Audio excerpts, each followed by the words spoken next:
If you are planning to purchase a home, but you need to sell your current home in order to do so, then your offer also has to include an addendum that talks about how you need to sell your house in order to buy this one. So in this week's video, I'm going to talk to both buyers and sellers on what you need to do and what you need to look out for if you are submitting an offer or if you receive an offer that is contingent on the sale of the buyer's property. So stick around.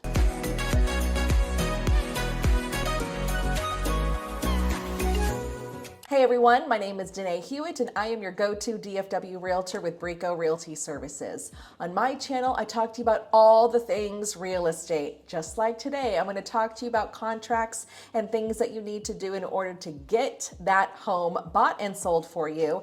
And then I also go around to different areas here in DFW to show you what type of home you can get for your money. So if any or all of that interests you, then hit the like button, subscribe to my channel, and even leave a comment below to let me know what you think of the content that I am putting out there.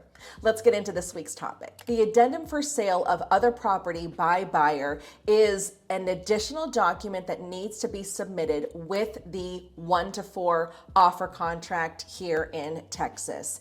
And this is from the buyer to the seller, letting the seller know that they have to sell their house and get those proceeds before they can purchase the property that they're putting an offer in on. So what happens is, let's say this offer does get accepted, then the listing agent is going to put that house in a status that we call active kickout. Now, what the heck does active kickout mean? It means that the property has an offer on it contingent upon the sale of another property by a buyer. But this house is still available for showings and backup offers.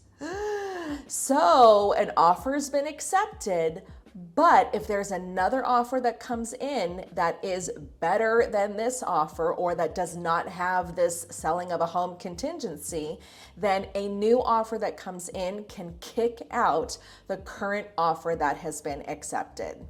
Yikes. It can be a really sticky situation, especially if you're the buyer and you're just hoping that no other offer gets submitted and is better than the one that you put in and have accepted. But it also gives the seller a little sense of relief in case someone does come in that does not have to sell their house in order to buy theirs, that they can still look at and accept that offer. So having this addendum in addition to the contract is a very normal practice here. And if you're a seller, you should not be accepting an offer that does not have this addendum in it, obviously.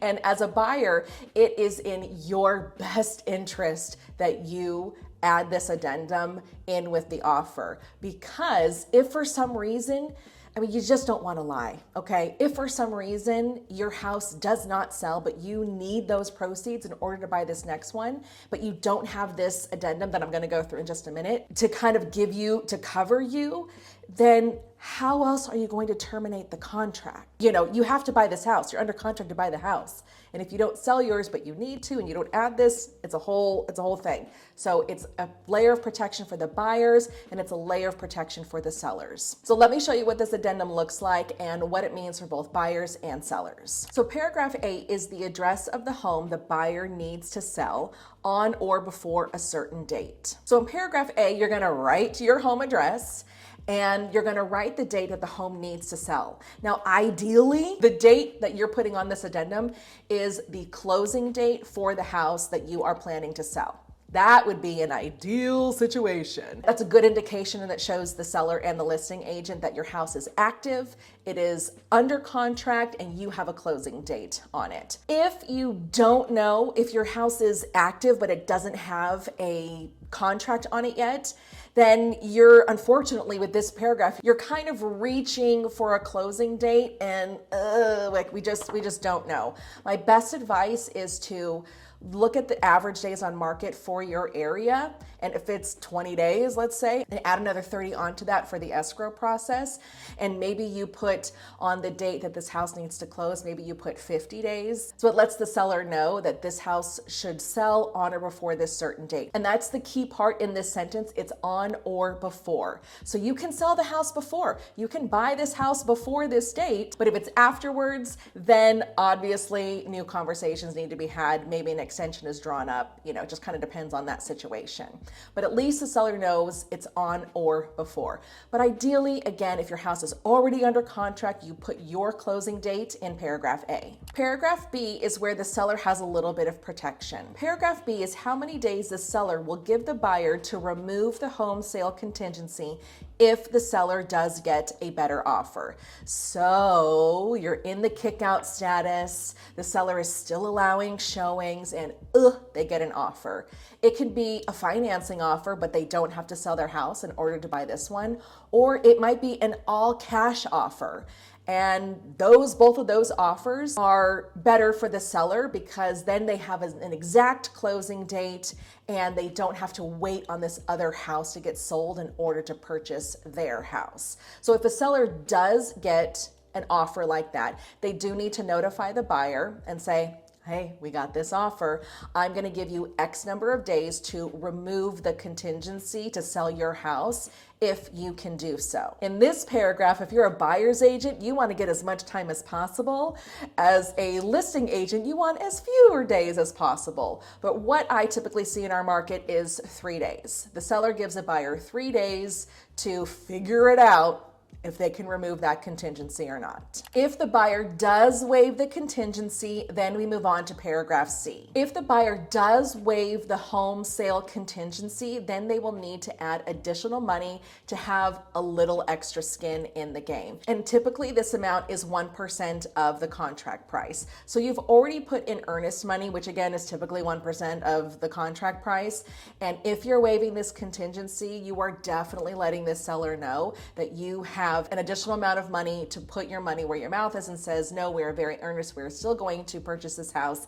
We're going to waive that contingency and here's some extra money so that you know we are putting our money where our mouth is. But one thing to note that in this paragraph, it doesn't say that the buyer needs to prove how they're going to waive the contingency. They don't need to prove it. They can just, in writing, state, we are removing this contingency. They submit the earnest money within 3 calendar days. And if that falls on a Sunday, then it moves to the next business day. And if that business day is a legal holiday, then it moves to a Tuesday. But I digress. But again, the seller does not need to prove how they are waiving the contingency, how they are getting those funds. They just need to put it in writing. Now, paragraph D of the addendum states that if the buyer waives the contingency and then cannot close and fund because they didn't receive the proceeds from the property, that they're in default and the seller can exercise remedies that are in paragraph 15 of the original sales contract, which means that the contract will terminate and that the earnest money is going to be given to the seller. And that's both earnest monies that have been submitted, one at the very beginning of the contract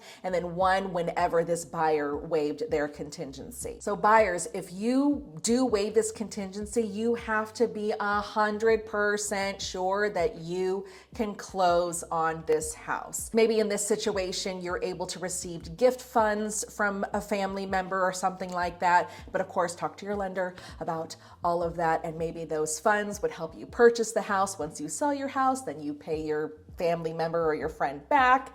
You know, maybe something like that happens, but you have to be 100% sure that you can close on the purchase of this house. Otherwise, you're losing both sets of earnest money. Another question I get asked is, do you have to submit this addendum if you really don't need to sell your house in order to buy this next one?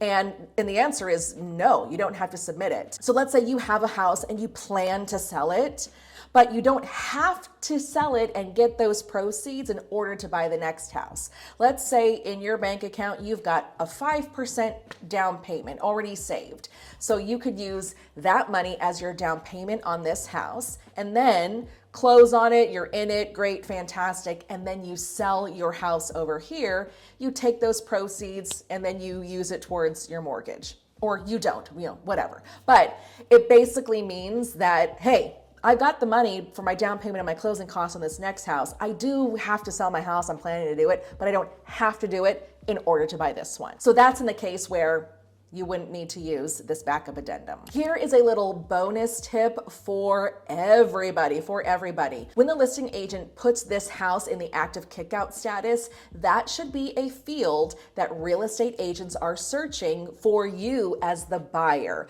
Because let's say that you're one of my buyer clients and I know that you don't have a home to sell, then I'm gonna look at the active kickout homes because those people have to sell their house in order to buy that home.